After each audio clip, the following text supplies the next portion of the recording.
على أشرف الأنبياء والمرسلين وعلى آله وأصحابه وأزواجه وذرياته وأتباعه أجمعين. سبحانك لا علم لنا إلا ما علمتنا إنك أنت العليم الحكيم. لا حول ولا قوة إلا بالله العلي العظيم. رب اشرح لي صدري ويسر لي أمري واحلل عقدة من لساني يفقهوا قولي. اللهم افتح علينا بفتوح العارفين بك. اللهم اجعلنا من الذين يستمعون القول فيتبعون أحسنه. اللهم علمنا مما جهلنا وانفعنا بما علمتنا وزدنا علما نافعا يا رب العالمين. ربي أعوذ بك من همزات الشياطين وأعوذ بك ربي أن يحضرون وأعيذ نفسي بالله العلي العظيم. بسم الله ما شاء الله لا يسوق الخير إلا الله. بسم الله ما شاء الله لا يصرف السوء إلى الله. بسم الله ما شاء الله ما كان من نعمة فمن الله. بسم الله ما شاء الله لا حول ولا قوة إلا بالله. وبعد. قال شيخ مصنف رحمه الله تعالى ونفعنا به وبعلومه في الدارين. Itu di muka surat 107. Dan keempatnya riba qardi, artinya riba hutang.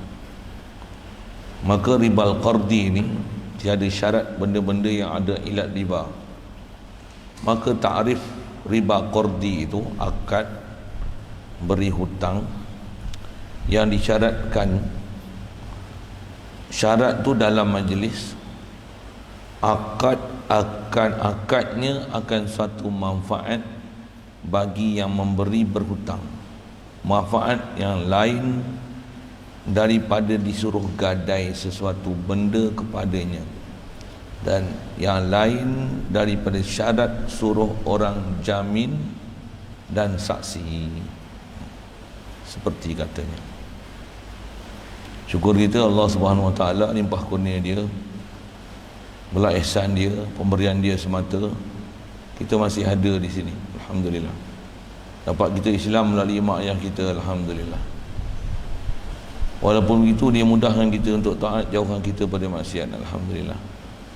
Dia beri lagi hati sanubari kita, ada kesedaran pada dia, mentauhid dia, mengakui dia, membesarkan dia, mengasakan dia, nak taat pada dia, tinggalkan larangan dia. Alhamdulillah. Syukur dia beri kita kehalubaan nak belajar syariat yang ditunjuk oleh Nabi Muhammad sallallahu alaihi wasallam. Alhamdulillah. Dengan itu melayakkan kita jadi umat Nabi Muhammad sallallahu alaihi wasallam. Alhamdulillah. Beri kita kesihatan, kelapangan masa, keupayaan, kehendak, kehalubaan. Dengan itu dapat kita ada dalam majlis umpama ini. Dan insya-Allah kita nak manfaatkan pertemuan malam ini meneruskan bacaan daripada risalah fi riba.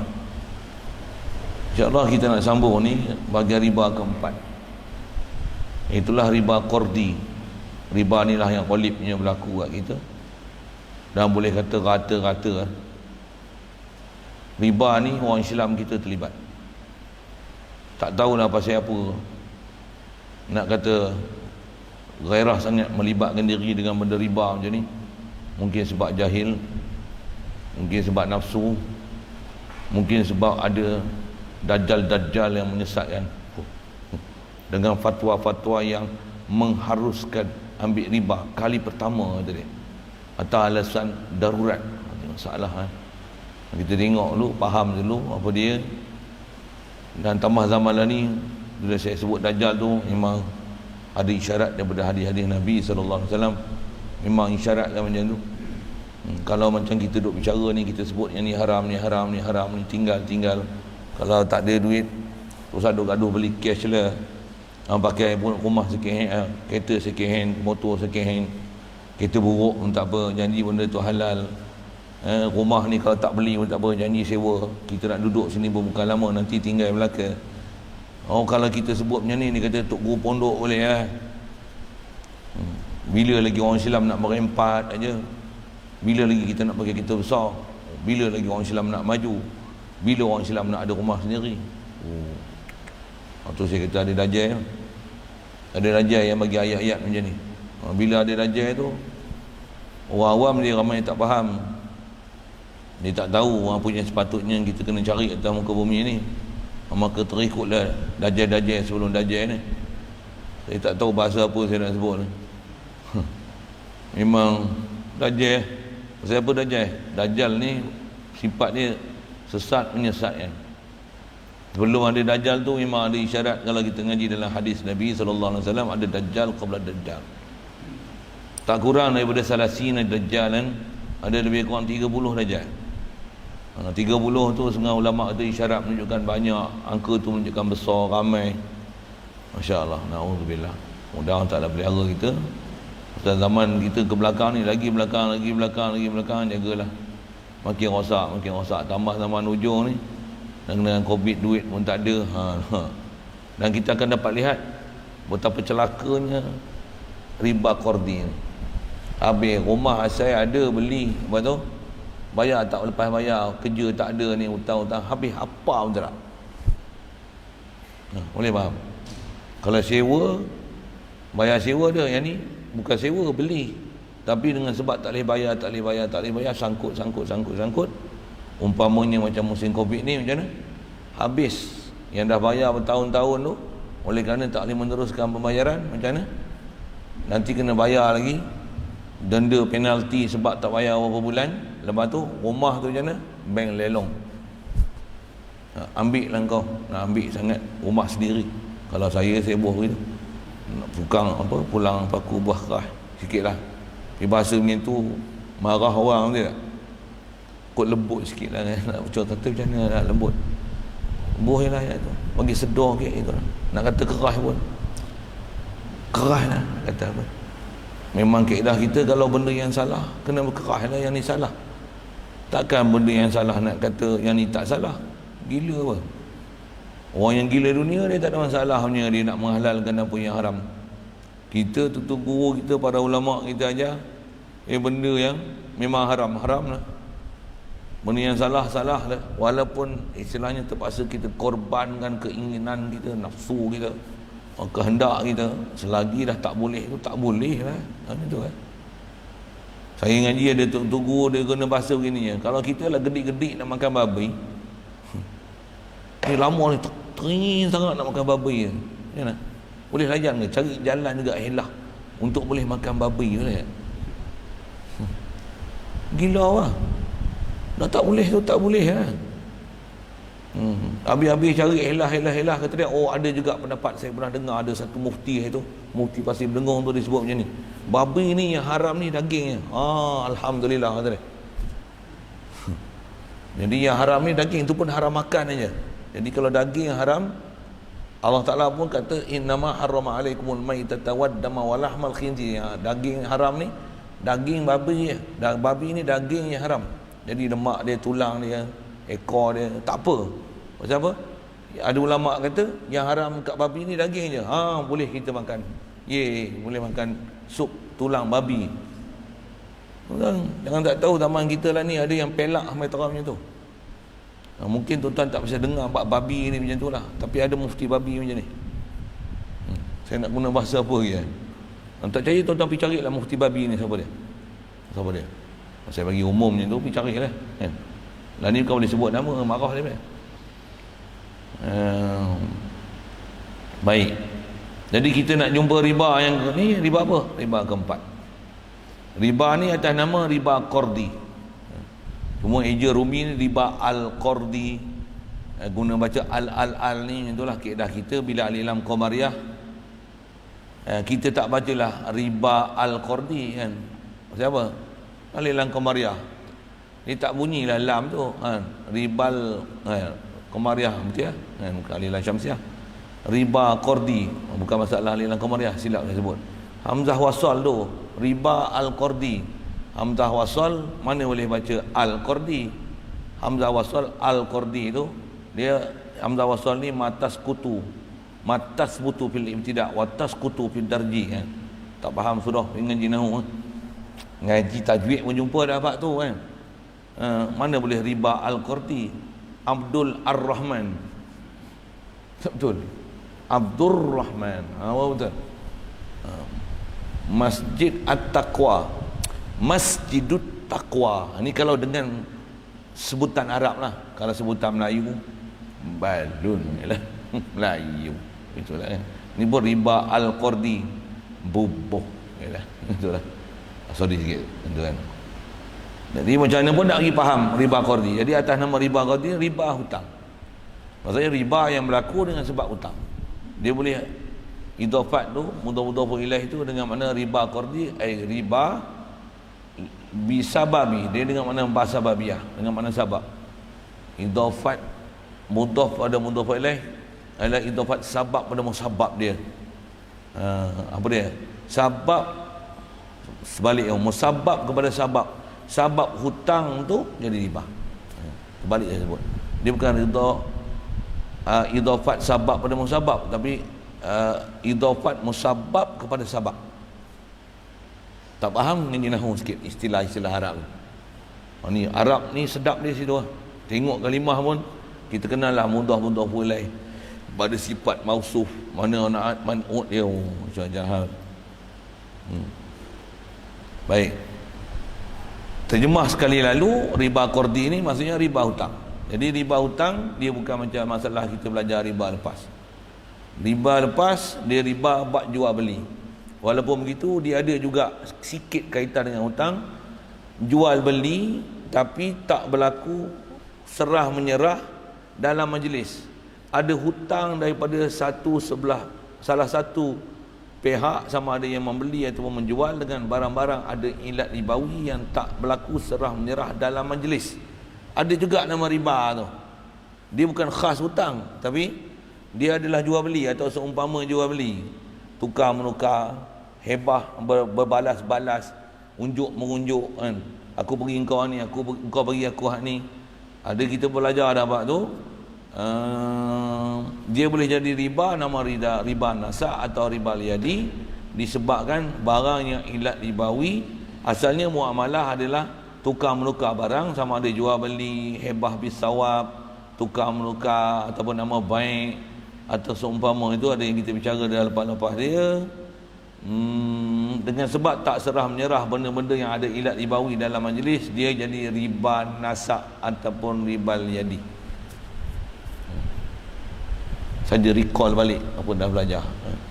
Tak ada, itulah guna telaah, itulah guna kitab, itulah guna nota, itulah guna dengar perhatian, catat apa yang kita dah belajar. Waktu tak ingat, semak balik. Sebelum mengaji pun telaah dulu, lepas belajar pun tengok balik, ambil note balik. Tak faham, tanya, muzakarah. Tak lepas-lepas muzakarah, orang ni faham lain, orang ni faham lain, orang ni faham lain, rujuk pada siapa yang mengajar. Betul tak? Sebab kamu hidup lagi, dah tak ada kamu hidup, kita tengok kamu mati. Kamu mati itu kitab lah. Sebelum tengok kamu mati, tengok kamu hidup dulu. Baik. Jadi yang tu riba yang ada sikit jugalah wajah atas nama hutang, tapi dia bukan hutang semata-mata. Asalnya dia proses jual beli, tapi jadi riba pasal tak serah menyerah barang dalam majlis. Asalnya jual beli ataupun hebah dengan berbalas ataupun tukar menukar sesuatu dengan sesuatu atas nama sistem barter apa tu. Jadi yang ni bukan bab tu. Yang ni bab apa? Yang ni semata-mata hutang. Sama ada hutang duit ke, hutang barang ribawi ke, barang tak ribawi ke. Aci nama hutang dengan takrif dia akan sebut nanti riba. Walaupun hutang, walaupun benda yang tak ribawi. Baik. Kalau gitu, di atas kata riba qardi inilah riba hutang, maka riba qardi ni, riba hutang ni, tiada syarat benda-benda yang ada ilat riba. Dia tak syarat emas perak, dia tak syarat makanan minuman. Tak syarat. Tak syarat. Jadi salah kalau ada orang faham, dia kata macam ada kita bicara bab zakat apa dulu dalam masalah isu kes boleh jadi murtad tak jadi murtad tu. Masalah apa? Masalah kita bicara kata wang kertas, kaedah kita mazhab Syafi'i tak wajib zakat. Pasal yang kena zakat adalah emas perak. Jadi duit kita bukan emas perak. Sikit bandingan mudah tu, batu permata pun kalau kita simpan banyak-banyak, kali pun harga dia berjuta-juta, tak kena zakat. Pasal apa? Pasal dia bukan emas perak. Itu je, senang je faham kan. Jadi kalau duit walaupun ada juta-juta, bilion-bilion, tak ada zakat. Pasal apa? Pasal dia bukan emas perak. Itu asalnya. Jadi ada orang faham, dia kata, oh kalau gitu dah duit kita bukan emas perak, jadi kalau kita buat loan dekat bank, kena apa tu? Kena bunga banyak-banyak. Apa istilah bunga ni? Kena interest banyak-banyak, ribu-ribu, juta-juta pun tak apalah, pasal dah bukan benda riba. Siapa dia ajar gitu? Bukan. Pasal bab hutang, dia bukan masalah benda ribawi tak ribawi. Tu yang dia kata terang jelas disebut dalam perkataan dia. Riba qardi tiada syarat benda-benda yang ada ilat riba. Apa maksudnya? Untuk jadi riba dengan sebab hutang ni, tak syarat untuk dia adalah emas, ataupun dia adalah perak, ataupun dia adalah makanan atau minuman. Aci nama hutang dengan sebab hutang nanti akan ada menghasilkan satu manfaat kepada orang yang memberi hutang. Mengikut mazhab kita Syafi'i, syarat tu pula ada dalam akad, maka dia adalah riba. Walaupun hutang apa? Hutang garam aja. Hutang budi tu lainlah sikit kan. Hutang budi lainlah. Kalau nak kata buat lawak sikit, hutang budi macam mana Ustaz? Hutang budi lainlah, dia bukan hutang benda. Ada juga orang roya buruk ni kan payah je kan. Tapi kalau roya buruk setakat nak bergurau sendir, boleh je kan. Baik, kalau gitu apa dia takrif ataupun definisi yang nak diberi pada riba qardi? Macam ni, tengok. Yang ni yang nak kena perhati ni. Sebelum tanya soalan, tengok ni dulu. Hadam ni dulu. Yang ni tak jumpa lagi, dah tanya dah. Nanti dulu. Tengok ni. Yang ni tak faham, sepak lagi sekali. Pasal apa? Inilah keyword dia untuk kalau tak mengaji dengan orang lain pun tak apa dah. Orang lain kata halal pun tak apa, kita boleh tahu dah. Bengap. Tu. Bodoh. Sekalipun yang cakap tu mufti. Bukan mufti, muftin. Kenapa mufti? Mufti orang keluar fatwa. Ni muftin, orang yang mengeluarkan fitnah. Fitnah terhadap agama, benda haram dia kata halal. Kita bukan kata mufti itu, muftin. Orang yang memfitnah. Benda yang haram dia kata halal. Boleh faham? Kali kita tengok ada pening-pening macam mufti babi tadi saya sebut tu, orang panggil dia bukan mufti ni, muftin. Sayangnya bahasa gitulah kan. Ada orang tak gamak dengar babi tu. Tapi bila mufti babi tu kata gelatin halal, tak apa pula. Dia tak ada pula gedik-gedik geli tengkok ke apa, tak ada. Kata dia. Pasal dah berubah daripada rupa asal. Yang haram ni babi, yang ni dah tak rupa babi dah. Dia nama pun gelatin, tak apa, kata dia. Dah melalui proses makmal dan telah disucikan suci-sucinya. Ngapa saya bunyi gitu? Ada orang gamak cakap itu, pelik lah. Astagfirullah. Baik. Jadi riba qardi ni apa? Satu, ya. Dia akad beri hutang. Jadi untuk nama riba qardi ini adalah beri hutang.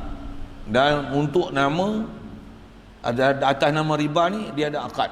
Pasal ada pelajaran kita lepas dah belajar, kalau dia ada atas nama riba qardi sekalipun tapi tak berlaku pada akad, kita dalam mazhab Syafi'i yang tu tak dipanggil riba pasal dia tak jadi pada akad. Akad tu tak sebut apa dia pertambahan yang akan berlaku dengan sebab berhutang tu, tapi tetap haram dan berdosa pasal ada pertambahan. Lagipun tetap haram dan berdosa kerana masih ada lagi ulama kita dalam mazhab Syafi'i ni, antaranya apatah lagi dalam mazhab lain, antaranya mazhab Hanafi, yang dia kata walaupun bukan berlaku pada akad, pertambahan tu dia tetap riba. Cuma kita dalam mazhab Syafi'i kena ada dalam akad baru nama riba. Okay. Jadi dia mesti ada akad hutang. Lepas tu yang akad ni disyaratkan dalam majlis akadnya, dalam majlis akad tu maksudnya aku bagi hutang kau 10,000. Dia minta tu apa, tak cerita lah ni, aku hutangkan kau 10,000, okey, dia bagi tersebut bagi hutang ni, nah ambil hutang 10,000 ni atau seumpama tu. Lepas tu dia Akad beri hutang, dia syarat apa? Syarat sesuatu manfaat bagi yang memberi berhutang. Bagi 10,000,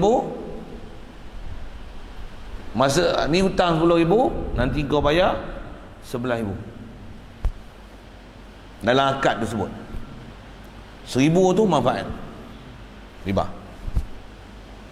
Ni 10,000, kau bayar esok 10,000, RM10. Tetap riba walaupun RM10, walaupun sikit. Ni 10,000 hutang, tapi kau bayar 10,000, 10 sen. Tetap riba walaupun 10 sen. 10,000, ni hutang 10,000, nanti kau bayar 10,000, 1 sen. Riba, tetap riba. Ni 10,000, kau bayar 9,000. Itu bagus. Yang tu dia panggil qardu hasan. Apa dia? Bagi hutang 10,000, bayar 9,000. Yang ni sepatutnya bank Islam. Lain pada tu bengong Islam. Kacau sikit lah bahasa tu kan. Ada bank Islam macam tu. Saya ngaji dulu ada guru kata apa? Koma ni orang Perak ni. Atuk guru Perak lah kampung ni. Kata dia, kalau kaya esok, kata dia, jadi bank lah katanya. Jadi bank tu macam mana katanya. Mana? Jadi bank. Bukan bank tu bengong Islam. Jadi bank tu macam mana?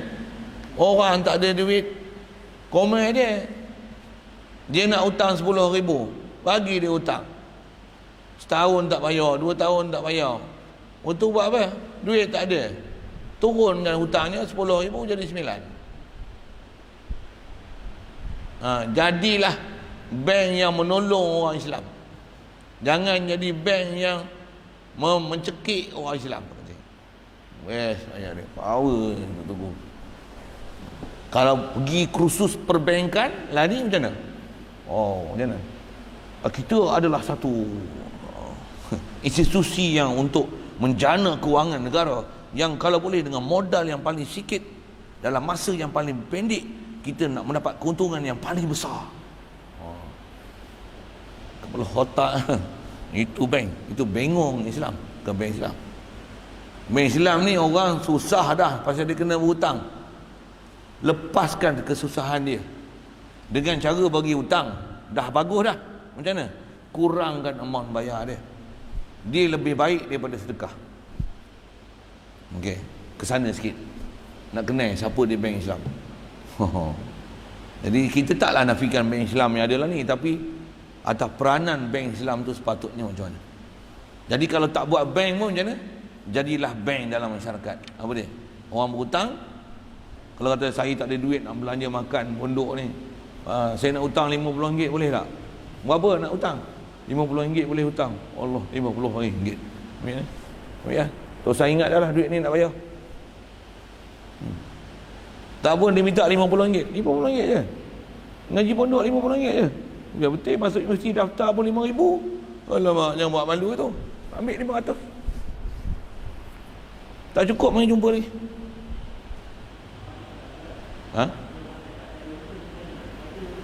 Kuat sikit.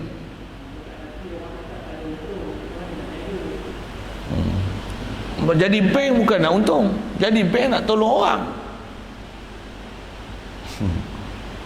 Kalau nak untung niaga. Jadi bank nak tolong orang. Bagi orang berhutang, nak berniaga kan, nak untung. Lewat lah. Nak tolong orang. Kalau nak cekik orang, baik tak payah bagi hutang. Itu nak bagi mampu orang.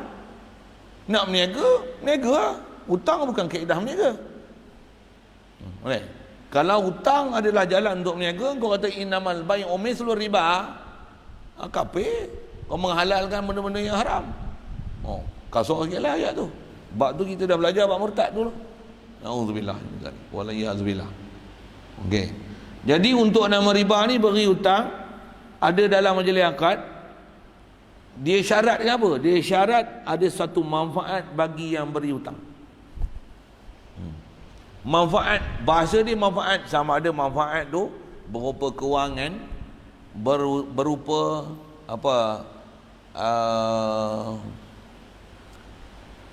manfaat yang kita nak ambil tu daripada harta benda dia ataupun barang cagaran dia yang kita nak ambil manfaat ke kita kan. Dengan sebab dia bagi hutang tu, ada isyaratlah hadis Nabi, dia kata kullu qardin jarra manfaatan fahuwa riba. Kalau kita belajar bab ni, kalau dalam hadis yang tu hadis besar ulama kita ambil untuk bagi takrif riba tu, kullu qardin jarra manfaatan fahuwa riba. Kullu qardin, setiap hutang, yang hutang ni dia boleh jar, huruf jar kan. Apa ni jar? Tarik. Dia boleh menarik manfaat, dia boleh menghasilkan manfaat. Hutang tu dia boleh tarik manfaat, magnetik manfaat. Bahasa itu. Dengan sebab hutang tu 100,000 jadi 110,000. Sekalipun 100,000 dapat 100,000 1 sen. Sekalipun 1 sen adalah manfaat. Manfaat dengan sebab hutang itu riba. Walaupun hanya 1 sen. Apatah lagi 100,000 bayar 200,000, 300,000, 400,000. Oh, hak tu. Lagilah. Bahkan tak bayar nanti beribu-ribu berganda-ganda. 100,000 bayar 100,000 1 sen. Riba. Walaupun 1 sen. Itu tak ada apa-apa manfaat ke yang boleh diambil daripada hutang. Engkau nak cuba ambil, sila. Rasa mudah ni. Pasal apa? Isyarat Rasulullah, setiap hutang yang dengan hutang untuk menghasilkan manfaat, riba. Kita dalam mazhab Syafi'i berdasarkan hadis-hadis lain, combine dengan hadis tu, setiap hutang yang boleh membawa manfaat adalah riba jika manfaat itu disyaratkan dalam akad. Nak bahas satu-satu sulfik apa dia panjang. Dalam mazhab Hanafi antaranya dan juga mazhab yang lain, dia kata setiap hutang yang boleh manfaat, yang boleh menghasilkan manfaat, mendatangkan apa-apa manfaat, dia adalah riba, sama ada dalam akad ataupun bukan dalam akad. Hatta yang kita dalam mazhab Syafi'i yang tu tak kata riba, dalam mazhab Hanafi masih mengatakan hak tu riba. Sekali lalu kita tengok dulu nanti kan. Tarikh tu tak selesai je tu. Tapi tengok nanti dulu. Contoh, kita nak berniaga, duit tak ada, hutangan kawan kita 100,000. Berniaga apa? Berniaga baju Melayu contoh. Nak berniaga kurma ke apa? Okey, berniaga 100,000 bayar 100,000 lah. Tak ada riba lah tu. Tapi bila kita bayar 100,000 tu, kita tak ada syarat apa-apa pun. 100,000 dia kata pun bayar pun berapa? 100,000 lah bayar, kata dia. Okey. Tu asal hukum, memang betul pun macam tu. Jadi asal nak sebut, saya nak bagi faham riba tak riba tu. Betul bila kita bagi 100,000 tu, kita pun berniaga, alhamdulillah maju apa. Kalau tak maju sekalipun, hutang tetap kena bayar. Bila kita bayar 100,000 tu, hutang 100,000, bayar 100,000, kita bagi 500 pula tambahan tu dia. Ni 500. Ngapa ni? Terima kasih lah. Jadikan saya, dah bantu saya untuk beri modal 100,000 dulu, bukan senang orang nak bagi ni. Ni atas balas jasa baik awak. Tu pun rasanya tak padan dengan awak dah bantu saya tu. Allah sajalah yang balas.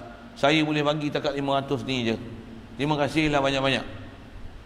Soal, riba. Jawapan dia macam mana?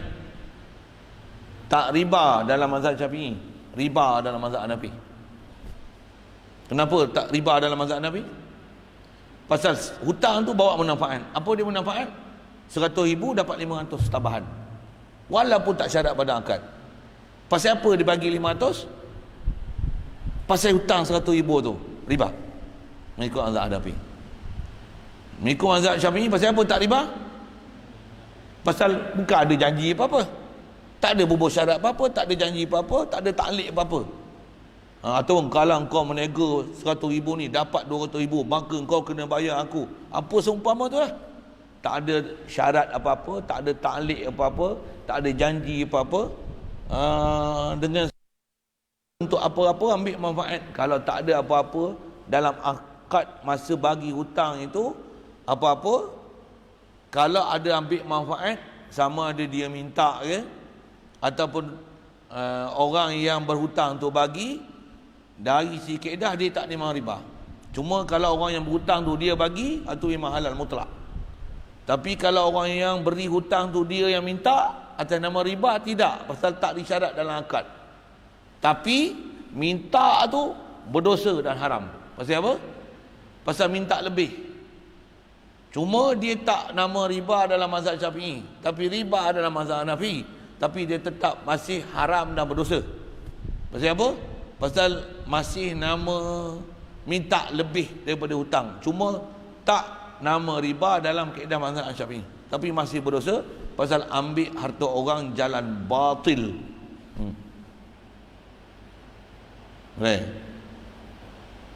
Itu hutang tu. Jadi kalau tengok lah ni, ada ke bank yang dia bagi hutang yang dia tak ada apa-apa ambil manfaat? Betul lah. Nanti kita tengok yang modelnya, nanti tengok model pula. Ada orang kata Tok Guru pondok ni, ustaz-ustaz pondok ni, dia tak tahu hukum bank ni macam mana. Satu dia kata haram ni. Kami duduk dalam bank ni, kami tahulah mana halal haram. Kami jadi panel syariah dalam bank. Ustaz tu orang tahu apa? Dia kolot ngaji kitab aja, mana dia tahu konvensional punya bank macam mana? Ada orang kata gitu. Habis-habis ada kawan-kawan saya, ada juga yang kerja bank, yang nak tahu. Kenalan saya pun ada juga yang kerja-kerja bank. Dia CEO bank muamalat tak tu. Bekas kan? Bekas CEO bank muamalat. Dia pun kata riba. Ada pula dia kata Tok Guru pondok kata riba.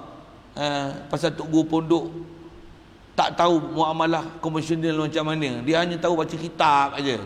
Kata dia. Orang yang tak mengaji agama pun kata riba. Pasal dia faham riba tu apa. Jadi cakap tu nama dia cakap bodoh namanya. Tambah dia kata kita tak tahu.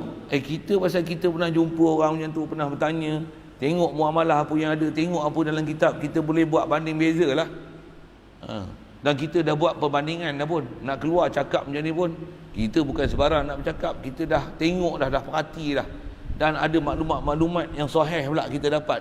Dengan tu kita boleh mengenal pasti mana yang sah, mana yang tak sah tu, mana halal, mana haram, mana hak, mana batil tu. Satu kita sebut. Yang dia ni bila kita sebut macam ni, ada dia momok-momok yang kita pula. Pasal dia kata halal, jadi kontradik dengan dia. Dia kata tak boleh, dia kata boleh, kita kata tak boleh. Nampak sangat cerdik dia. Kan? Memang kalau orang macam tu, kita keluar kenyataan macam ni, radang ada. Tambah mengganggu periuk nasi dia. Tambah kita pertikaikan kewibawaan dia sebagai panel syariah. Konon, konon tu. Lagilah radang dia. Merah muka kalau aku nak sebut tu. Dia bubuhlah ayat macam-macam untuk provokasi kita. Ustaz pondok punya kerti hukum muamalah.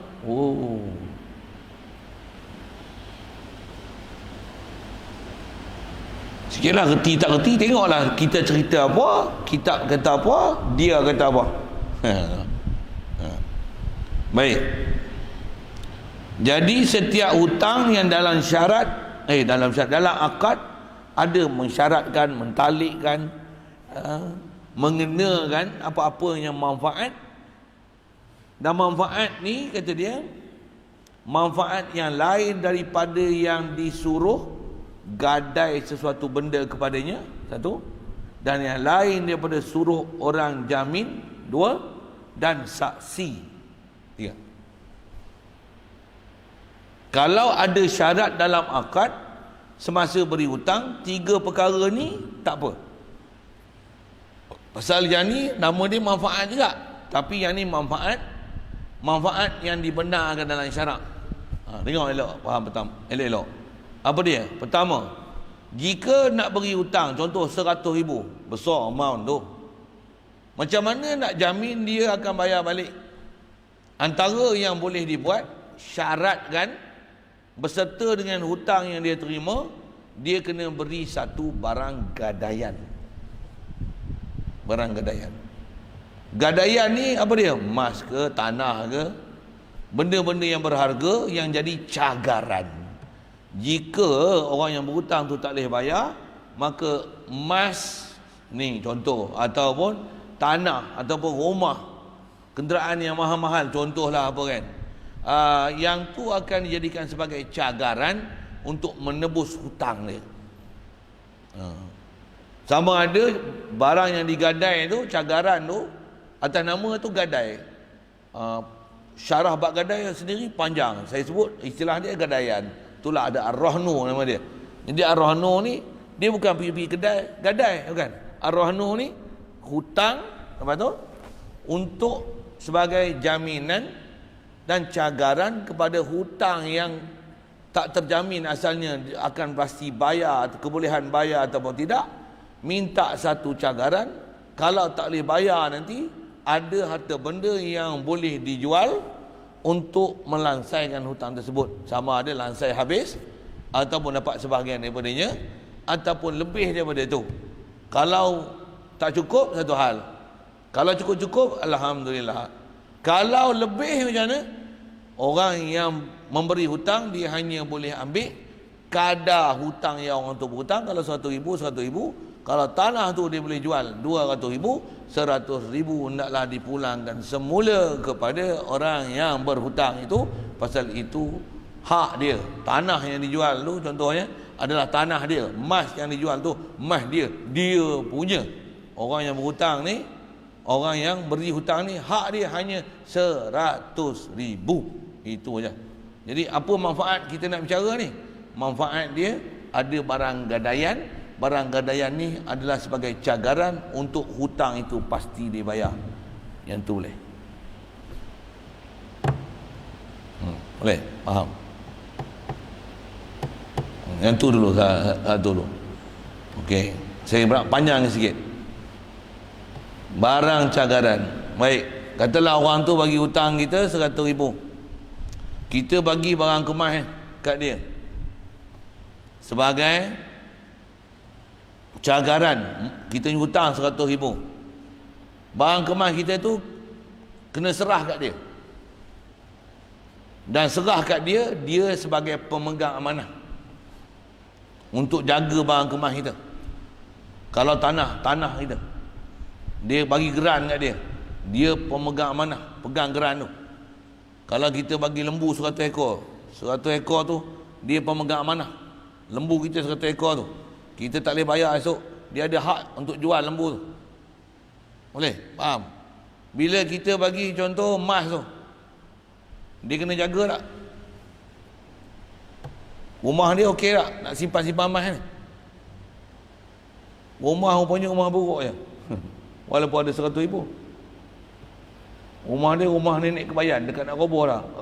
Room papan pula tu. Jangan kata sepak, tepuk je pecah. Katalah gitu, tak selamat je lah. Jadi nak selamat macam mana? Dia kena simpan dekat bank. Contoh lah, sewa peti besi, sewa rumah misalnya. Sewa rumah tak pernah sabar kan? Ataupun beli peti besi. Peti besi tu dia terpaksa beli pasal apa? Untuk keselamatan barang kemas yang harga 100,000 tu.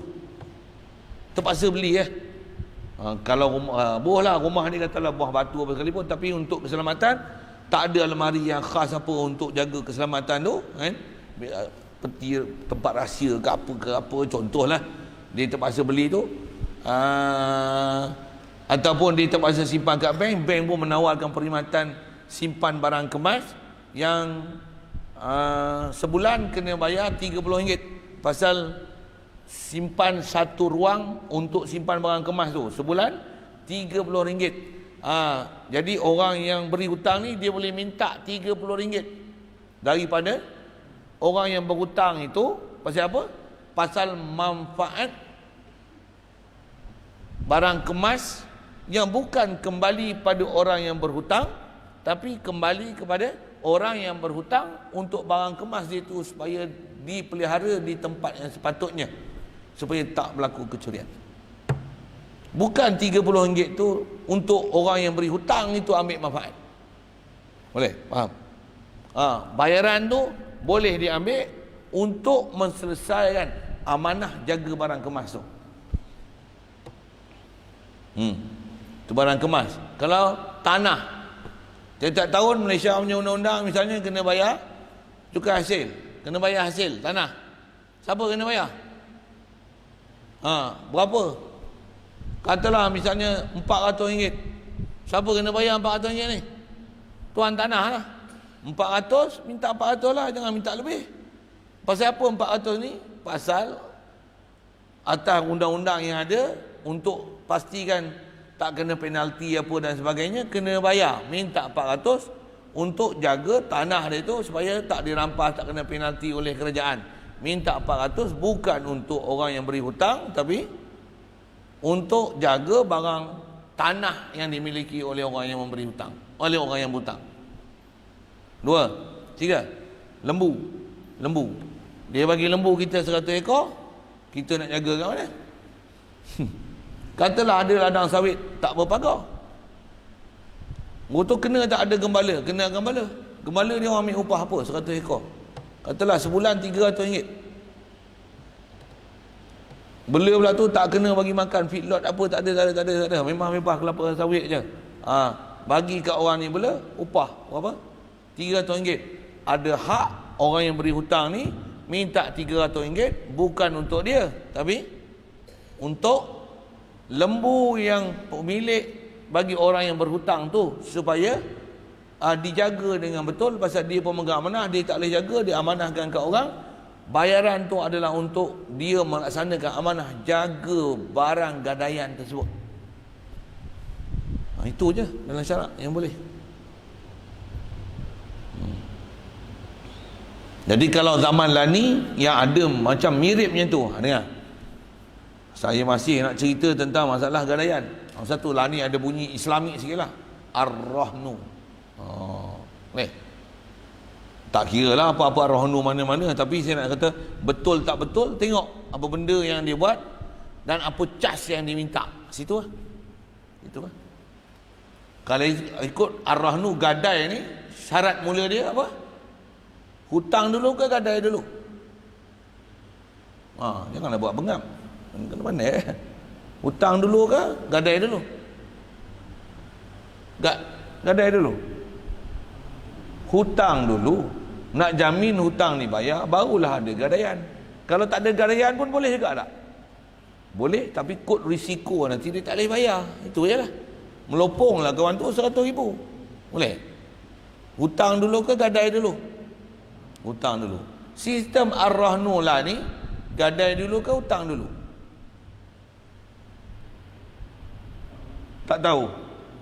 Gadai dulu. Masuk Ar-Rahnu, kita sebut hutang ke sebut gadai dulu? Saya nak gadai emas. Saya buat macam tu lah.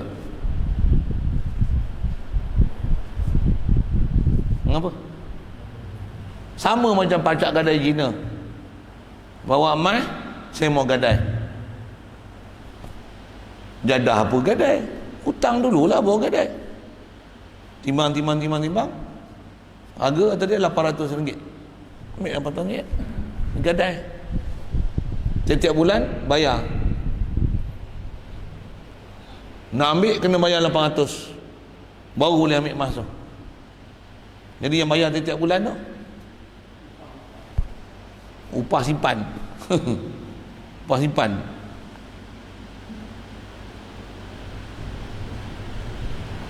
Tu pajak gadai. Kalau pawn shop yang Bapak Kapi buat tu, yang itulah dia punya kedai gadai tu, pajak gadai tu haram, dosa besar tu. Ar-Rahnu kalau buat macam tu juga, serupa kedai pajak gadai Cina, cuma bunyi dia Ar-Rahnu. Kalau dia timbang emas tu, masuk-masuk dia timbang emas dulu. Yang ni kalau ikut boleh dapat dalam 70,000 untuk buat loan. Soal, loan dulu ke gadai dulu? Gadai dulu. Sepatutnya apa? Loan dulu. Selesai dah loan, okey, kami terimalah emas ni untuk gadaian. Emas tu mesti nilai dia lebih daripada yang 70,000 dia bagilah misalnya. Baik, dengar. Nanti dia charge 70,000, dia charge tu cas simpan barang kemas ke, cas 70,000 yang dia bagi ya. Boleh faham? Dia biasanya gunakan bahasa peratus lah. Kita akan kena cas misalnya 1%, 2%, 3%. Saya tak tahu berapa peratus dia bagi. Dia kena kan? Peratus dia di atas amount tu. Kalau amount tu besar, nanti angka dia besar lah. Walaupun katalah misalnya berbuah angka untuk mudah kira, katalah dia kata kena bayar 1%, satu je, RM100 kena bayar RM1. Jadi kalau 1,000 kena bayar RM10. Kalau 70,000, RM70 lah sebulan ni.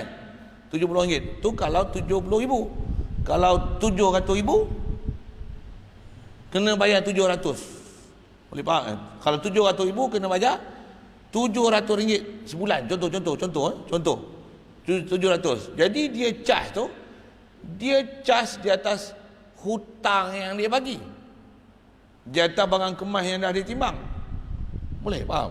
Dia bukan charge di atas barang kemas yang dia simpan emas tu. Kalau ikut emas tu buah dalam peti, kunci ya kan, RM30 je. Kalau buat dokumentasi, apa dia panggil? Service charge. Sepatutnya dengan duty stamp apa, surat menyurat peri kira-kira 500. Emas tu kalau boleh dinilaikan dengan RM70,000 pun, dokumentasi dia pun 500, adalah itu.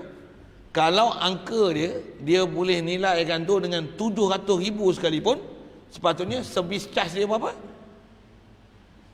Samalah. Pasal apa? Angka je tukar. Tapi print kertas duty stamp dia tetap sama. Sepatutnya kalau bagi dia 70,000 ataupun 700,000, peti besi itu sepatutnya RM30 saja. Contohnya mana? Apa? Pengurusan tu sepatutnya 500. Sepatutnya 500 pasal pengurusan, RM30 pasal sewa peti besi simpan emas dia. Contoh kan. Tiap-tiap bulan kena bayar RM30 saja. Sekalipun yang dia beri itu daripada barang kemas yang ada adalah RM700,000.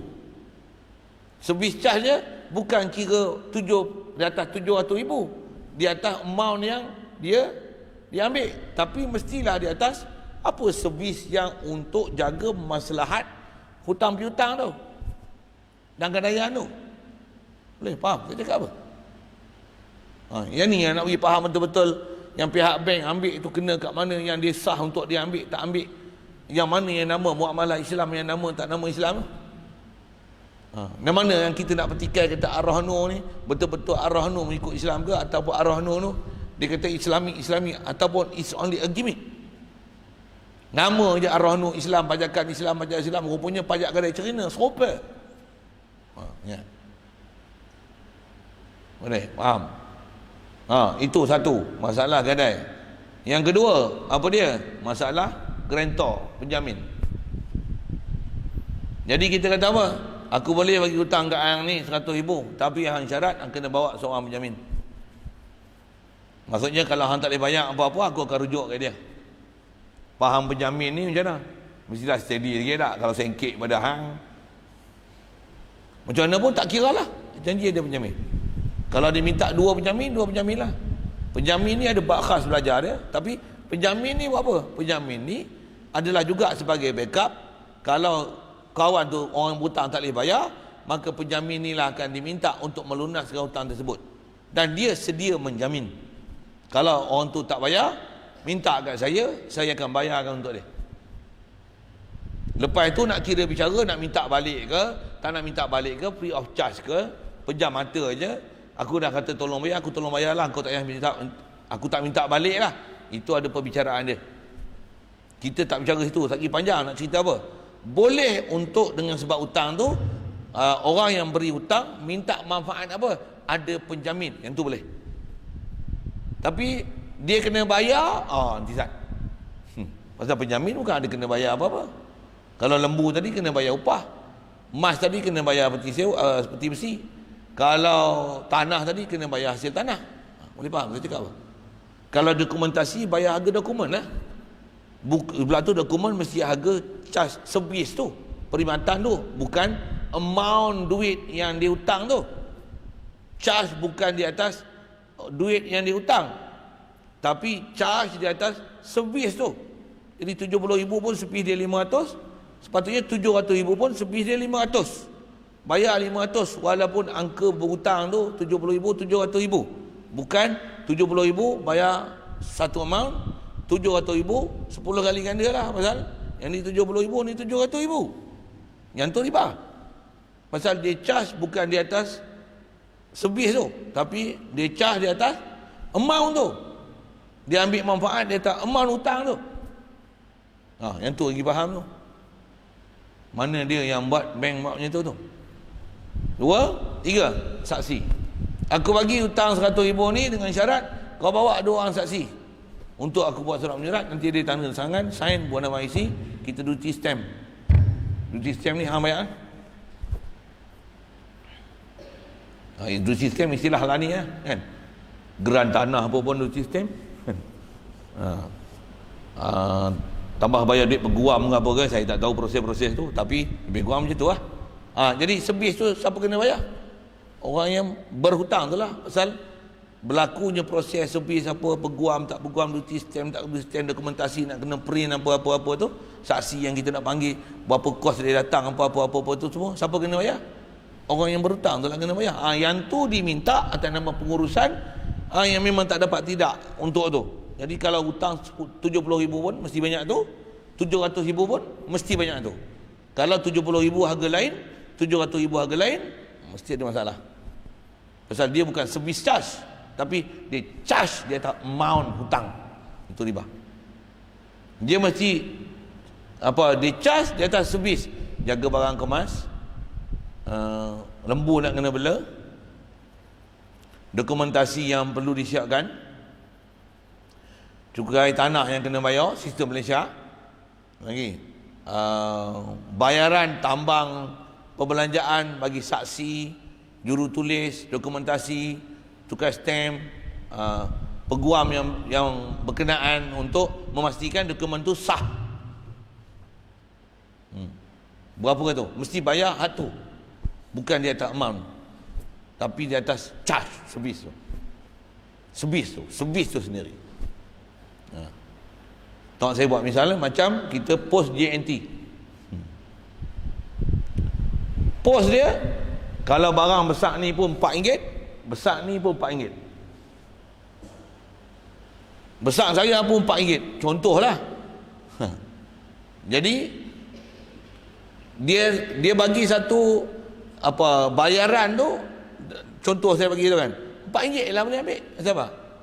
Pasal dia ambil atas charge tu atas RM4. Tapi kalau dia timbang atas kilo, kecil RM4, besar sikit yang ni RM8, besar lagi RM12. Di atas apa dia ambil tu, pasal barang ni berat, kena kos lebih. Di atas nak jaga masalah bawa barang berat. Memang kos tu kos nak hantar barang, yang tu masih service charge. Tapi kalau type, takkan type 70,000, type 700,000, 10 kali dokumen kena tulis, berbanding dengan 70,000 punya dokumen. Faham ke saya cakap apa? Faham ke saya apa? Dengan jiwa bela, tepak lagi. Pasal bab ni yang ni lah tempat yang nak kena perhati betul-betul mana yang boleh ambil, tak boleh ambil. Yang ni nak tengok, yang ni panel syar'i ke, panel merepek ke. Yang ni sini lah tempat dia. Jadi kalau orang yang berhutang tu dia mengenakan syarat-syarat macam ni, gadaian, saksi, grantor dia, yang tu manfaat tu sebenarnya untuk orang yang berhutang tu sendiri. Bayaran tu semua untuk manfaat dia. Kad orang yang berhutang ni dia sebagai jaminan bahawasanya hutang itu akan dilansaikan dengan cagaran ataupun dengan penjamin, ataupun apa-apa pun mahkamah boleh ambil tindakan pasal ada dokumentasi untuk menunjukkan dia memang berhutang, pasal ada saksi.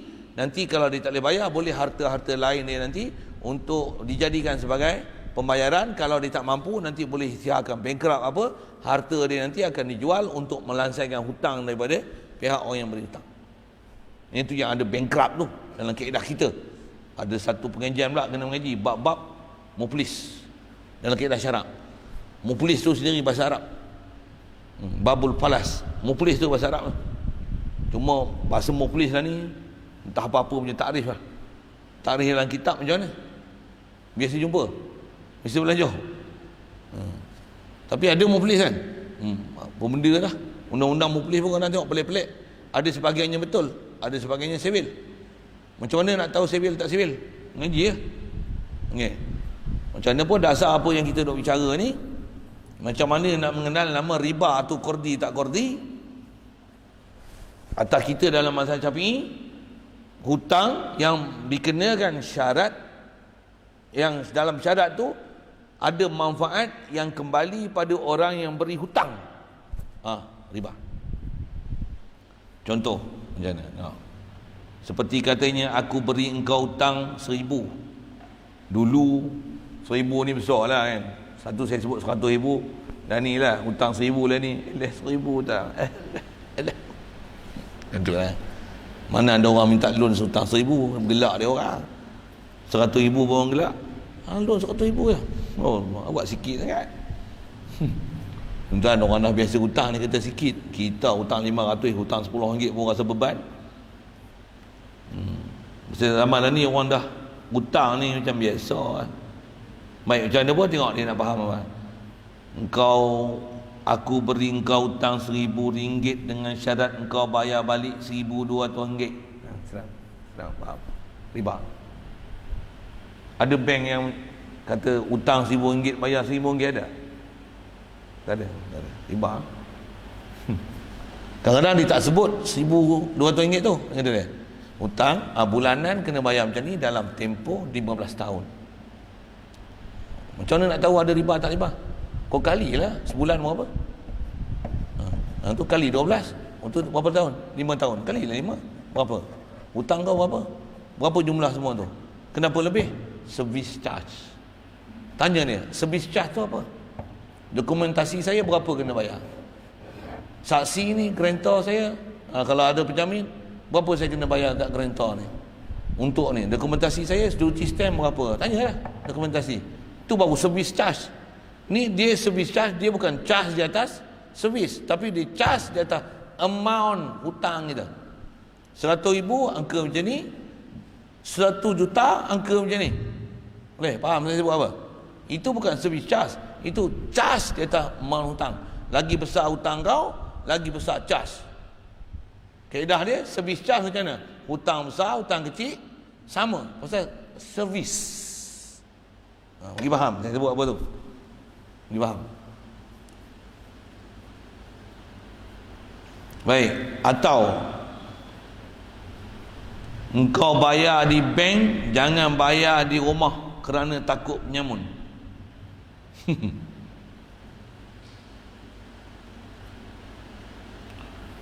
Syarat dia tu, hang bayar RM1,000, bila nak bayar nanti bukan bayar dekat rumah, tapi bayar kat bank.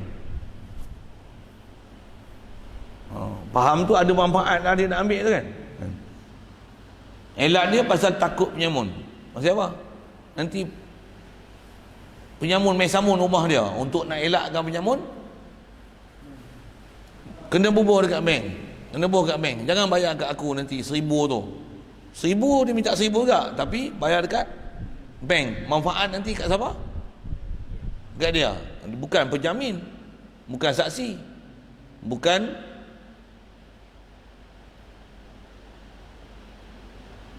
gadaian. Bukan gadaian. Apa dia? Manfaat supaya tak kena samun. Kawan tu nak tambang lagi apa tu. Jadi faham tu, situ jadi riba tu manfaat. Walaupun manfaat nampak sikit macam tu. Satu saya ada bagi contoh sebelum ni, kata apa? Ni aku bagi hang hutang RM10,000, macam mana? Hang beli kereta baru kan? Kalau aku nak balik kampung ni lepas PKP, kalau aku minta pinjam boleh kot lah. Tu bahasa lembut lagi lah. Dengan syarat aku nak balik kampung, bila-bila hang wajib bagi aku pinjam. Pinjam lah tu. Kalau sewa kali pun, sewa pun sewa adik-beradik. Sewa adik-beradik ada manfaat. Selalu sewa 100, pasal bagi hutang 80 dah lah. Riba. Pasal apa? Ada manfaat. Aku hutang dengan RM10,000, macam mana? Mesti doyan ni. Musang king banyak kan. Ingatlah queen sama. Pasal king saja main bahasa gitulah sikit kan. Macam mana? Riba. Manfaat. Atau macam ni. Hutang aku bagi hang hutang 10,000.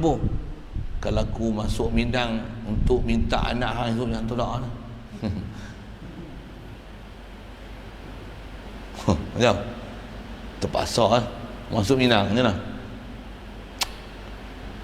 Dah terhutang budi, terpaksa terima pinangan. Riba. Riba ni apa? Terima pinangan. Tak pun kita kena jadi besan lah. Kena terima anak aku jadi menantu hang. Riba. Ataupun aku bagi hang 10,000 ni, anak aku nak masuk sekolah, dia tak baca cerdik, tapi hang mesti bagi lulus masuk sekolah. Sekalipun dalam bentuk macam tu, itu apa? Ada manfaat. Tu manfaat. Kena disebut manfaat. Riba. Walaupun manfaat macam tu.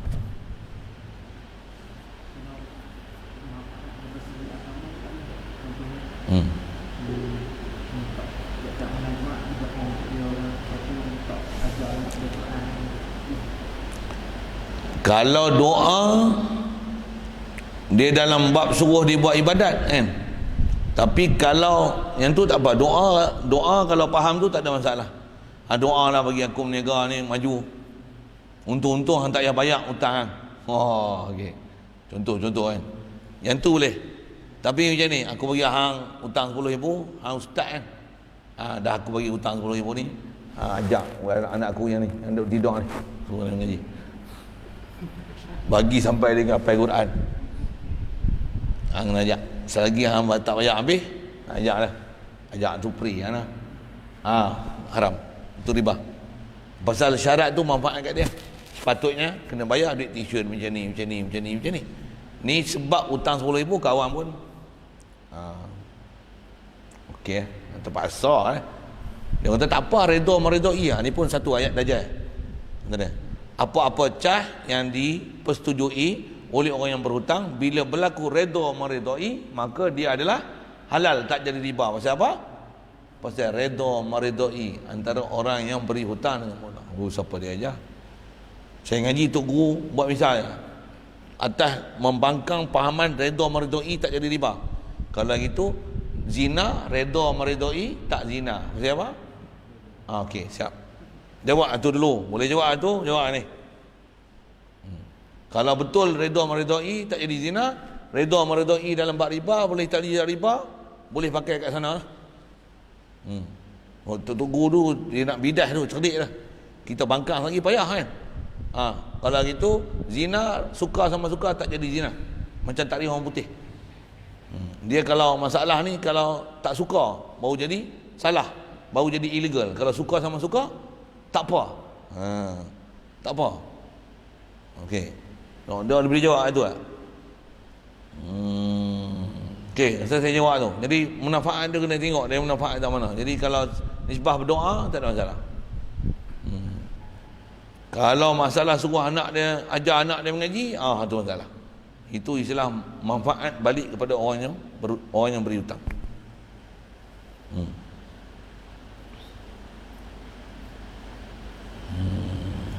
Atau masih lagi contoh, aku bagi hutang hang 1,000 dengan syarat engkau buka botol oren, kita sama-sama minum. Atau aku boleh bagi 1,000 ni, belanja kami makan malam ni bawa ikan bakar open table lah malam ni, open table hang bayar 100,000 ni, open table malam ni, makan apa-apa hang bayar malam ni, aku bagi 100,000, bayar 100,000 lah, tapi open table malam ni. Tak pun cari satu-satu hari kan, open table boleh, Tasik Raban ke, pergi hotel 5 bintang 10 bintang ke kan. Ataupun keduri anak aku ni nanti hang tanggung. Selalunya saya tengok masa zaman kecil-kecil dulu, ni kampung-kampungnya riba macam ni. Hutang bagi 100,000, dia cagar tanah dan dia kata macam ni, selagi aku bayar tak habis ni, kebun getah ni motong kat hang. Betul kan orang kampung dulu macam tu tau. Orang tak tahu. Dah lah kawan duit tak ada, tempat tu pun sumber dia. dia suruh kawan tu motong. Nak boleh buat apa? Tambah pula kata dia, ni kebun getah ni pasal dah serah kat aku sebagai cagaran untuk bayar hutang. Jadi macam ni lah, ambil hasil separuh hang, separuh aku. Yang separuh hak hang tu kalau kena bagi dekat orang buat kerja, yang tu hang punya, hak aku, separuh tu aku punya. Mana boleh, riba. Dia tak ada hak untuk dia ambil getah, kelapa sawit, durian. Selalunya bila dah cagar tanah macam mana? Tanah tu seolah-olah aku yang punya. Selagi hang tak banyak habis, aku menguasai penuh tanah ni. Kalau ada sawit, aku ambil sawit. Kalau ada getah, ada getah. Kalau ada durian. Dulu punya pahaman macam tu. Lah ni dia tak ambil semua. Dia kata apa? Ingat sikit dia beradik, aku bagi hutang RM10,000. Walaupun sekadar itu riba. Nama riba pun kaedah kita mazhab Syafi'i sebut dalam akad, syarat dalam akad. Kalau tak sebut dalam akad, dia tak riba, tapi dosa besar. Masih dosa. Kalau mazhab Hanafi masih riba walaupun tak buat syarat dalam akad. Dan tu ada beza sikit. Jadi nak keluar khilaf macam mana?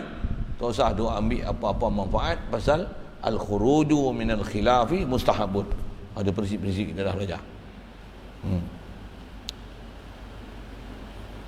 Maka kata dia, kalau ada syarat manfaat macam ni, cuma disebut buka botol oren, kita sama-sama minum. Zaman dulu memang kalau buka botol oren, orang panggil apa? Air botol minit. Botol kan, dulu bahasa botol minit kan. Minum air minit. Air minit ni air dalam botol tu lah, yang kling. Bubuk ais kau minum, punya seronok lah minum zaman tu kan. Satu dia sebut minum air botol tu. Ayak oren botol. Buka botol oren tu. Kita apalah megah dengan oren. Zaman tu boleh minum ayak botol ni, megah. Lah ni nak cari botol yang tu dah. Dulu kalau kecil-kecil, kedai-kedai tu semua hantar satu, bukan kotak, peti yang buat yang kayu tu kan. Botol semua, berlapis-lapis botol tu. Oren, Pepsi, Coca-Cola, semua dalam botol tu. Apa? Kik Kapo. Boleh ingat satu-satu dulu. Dan ni dia tak main botol tu lah. Macam mana pun kita bukan cerita botol-botol tu, kita nak cerita manfaat yang diambil oleh orang yang berhutang. Maka itu riba, dosa besar. Adapun itu soal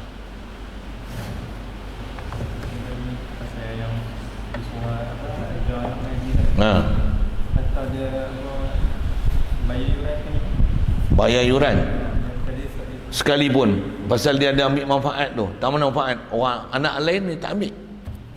Dia berkira nak ambil sebagai anak murid, tapi pasal dah berhutang macam mana, terpaksa agaklah ambil anak dia. Ya, betul. Jadi sekalipun dia bayar, aku bayar lah yuran, tapi hang kena ambil anak aku sebagai anak murid. Dia ada kait, jadi manfaat tu balik ke dia. Sekalipun dia bayar yuran, tapi dia mewajibkan mesti ambil sebagai anak murid aku. Anak murid tu riba. Nama dia manfaat yang kembali kepada orang yang beri hutang. Kaedah kita syarat tu manfaat kalau sana je lah. Situlah, jatuhlah. Lagi siap panjang-panjang sangat. Okey, lain.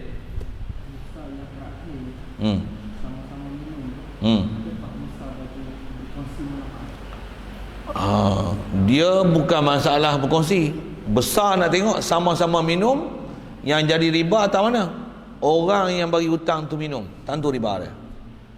Kalau macam ni, boleh aku bagi RM100,000 ni, buka botol oren ni, bagi anak fakir miskin minum. Bukan manfaat kat dia, manfaat kat sana. Kat dia tak ambil sekalipun. Kat dia tak ada manfaat kat dia. Ada sebagai ulama kata harus. Siap. Jadi yang jadi haram sama-sama minum tu tak mana? Tak dia minum di situ. Tak dia minum di situ. Kalau dia tak minum tak ada masalah. Pasal dia tak ambil manfaat situ. Dia antara syarat riba ni, syarat yang dikenakan kepada orang yang berhutang, yang manfaat dia balik kepada orang yang memberi manfaat. Orang yang memberi hutang balik pada orang yang memberi hutang. Jadi kita minum sama-sama. Dia ada minum tu, dia ada minum tu. Kalau dibubuh syarat yang masalah syariat tak apa, macam mana? Aku bagi hutang 10,000, boleh dengan syarat sembahyang jemaah jangan tinggal.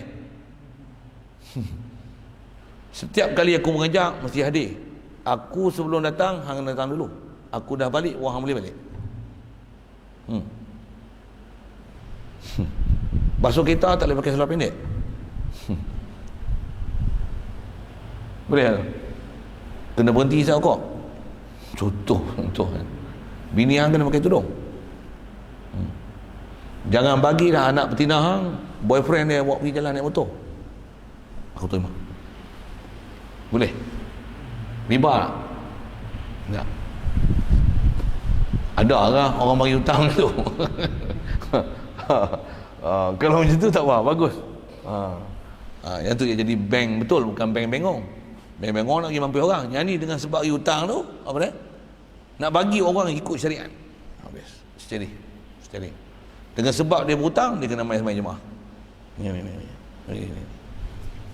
Okay. Lagi? Bismillahirrahmanirrahim. Allahumma nawwir qulubana min nuri hidayatika kama nawwartal arda min syamsika abadan abada.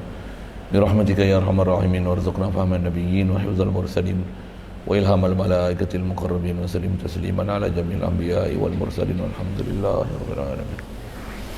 Allahumma salli afdal salatin ala asadi makhluqatika sayyidina Muhammadin wa ala alihi wa sahbihi wa sallim adada ma'lumatika wa midada kalimatika kullama dhakaraka dhakirun wa ghafala an dhikrika al-ghafilun. Allahumma salli afdal salatin ala asadi makhluqatika sayyidina Muhammadin wa ala alihi wa sahbihi wa sallim adada ma'lumatika wa midada kalimatika kullama ذكرك الذاكرون وغفل عن ذكرك الغافلون. اللهم صل أفضل صلاة على أسأل مخلوقاتك سيدنا محمد وعلى آله وصحبه وسلم عدد معلوماتك ومداد كلماتك كلما ذكرك الذاكرون وغفل عن